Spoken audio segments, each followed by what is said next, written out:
Welcome back to the workbench. Today I'm taking a look at this, the 1/72nd scale Curtis Hook 81A2 from Airfix. Join me as I take a look inside the box and see what this one is like.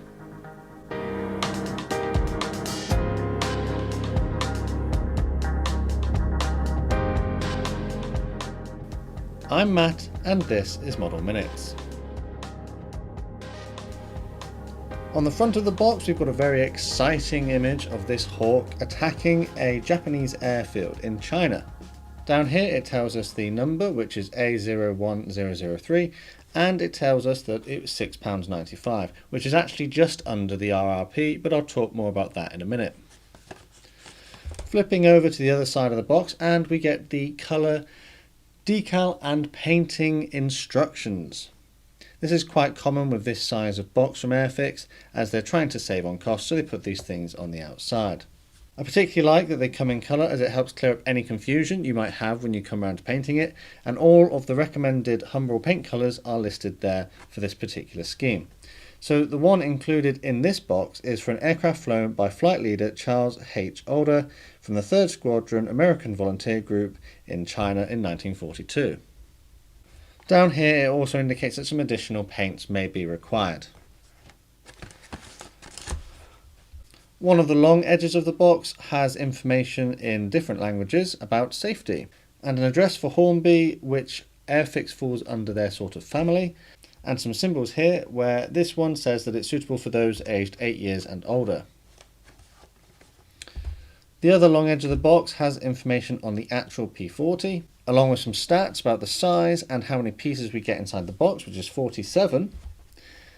It's indicated here that it's a skill level 1, so it should be quite an easy kit to build. And then we get 1 flying hour. If you cut those out and keep them, you can join the Airfix Club and redeem these tokens against more kits. The short edges don't feature anything different than what's on the front. So let's get inside the box and see what we get. As usual, I'm going to look at the instructions first, and they are to the very familiar format from Airfix, printed in colour with multilingual information about the P40 on the front here. Moving on down, we've got the key to the different symbols that you're going to encounter during the build, and some more information about how to best prepare your kit. And as we turn over the page, we get some more information in different languages, and we're straight on to the build of the model. We start off by joining the 2 fuselage halves, and there are parts that need painting on the inside. It indicates here that there is an aerial mast which comes pre-moulded, but we don't need that particular one for this kit, so you'll have to cut that off. We then attach the prop to its spinner, and then that can be inserted inside the nose. It looks to me that if you are careful, you should be able to get a spinning prop.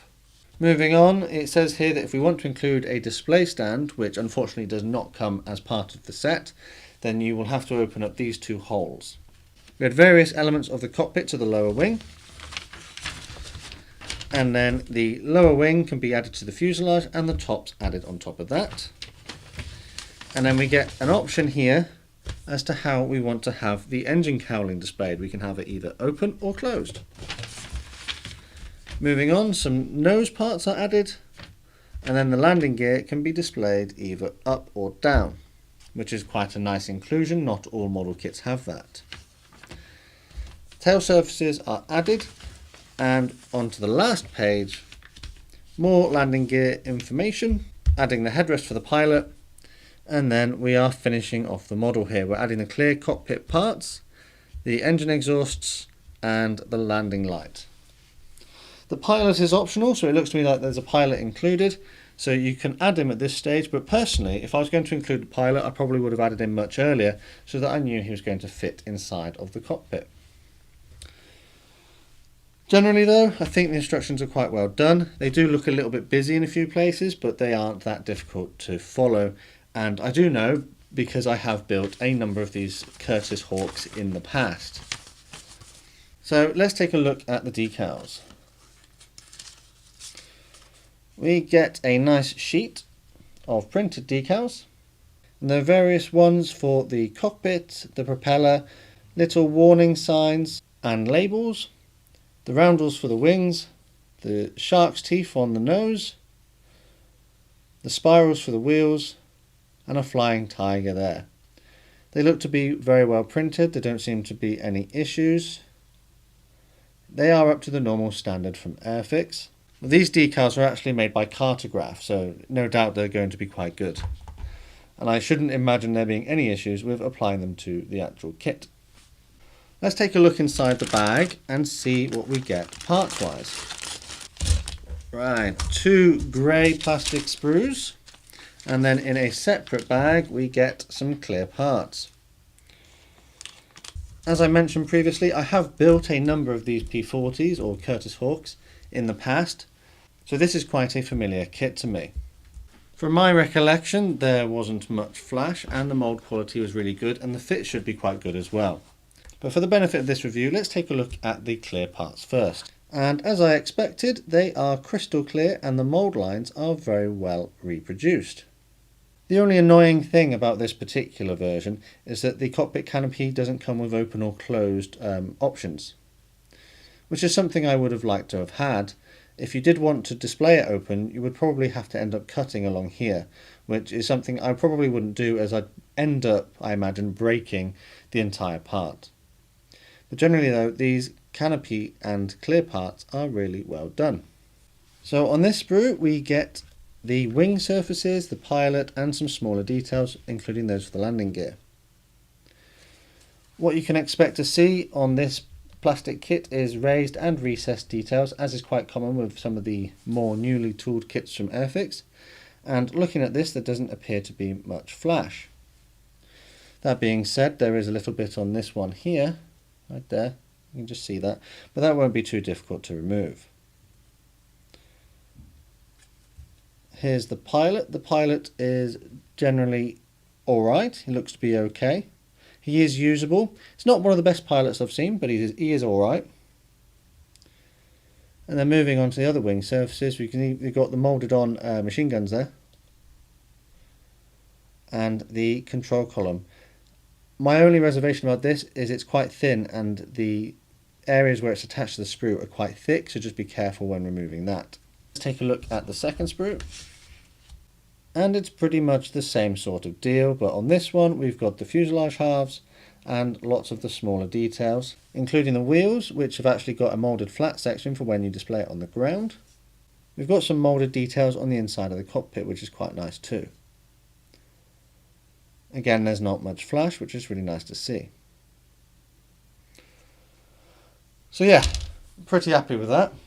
And from my memory, it shouldn't actually take too long to build this one. You can effectively get this finished in about a day or so. So let's just wrap up what we've got here. 2 nicely moulded plastic sprues, which come in sort of a grey plastic, which contain the majority of the parts, and then a nice crystal clear one for the cockpit parts. We get a very nicely printed set of decals and some instructions which are to the normal Airfix standard. All of this comes contained in the smaller style box from Airfix, but it does feature some very exciting artwork and colour painting and decal placement instructions. So let's talk about the history of the kit. This is a kit which dates from 2011, and this particular version was the initial release of this tooling.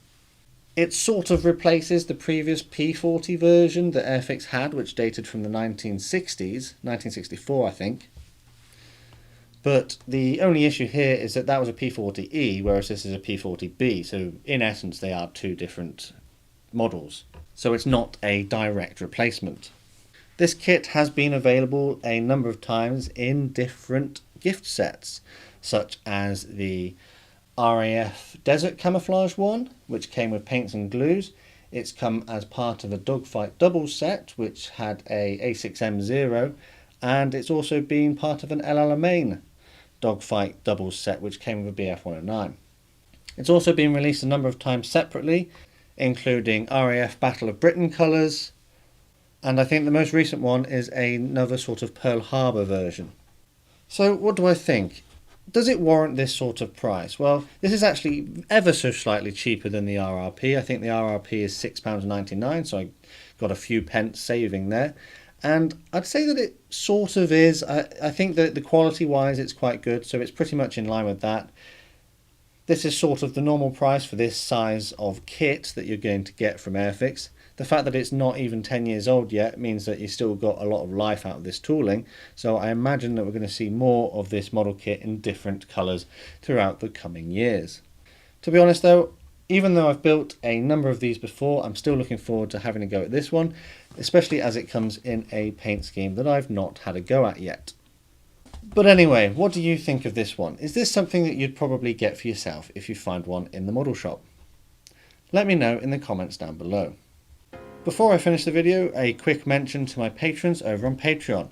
A massive thank you to these guys. Their invaluable support goes directly into allowing me to create new content on a regular basis. To find out more about what pledging your support means and the perks it gets you, take a look at the links in the description. Don't forget that you can also connect with me on social media. I'm on Instagram, Discord, Facebook and Twitter. If you made it this far and you enjoyed this video, make sure to click that like button. And please consider subscribing with notifications on so you never miss an upload. All that's left to say is thanks for watching, and I'll see you all on the workbench again next time.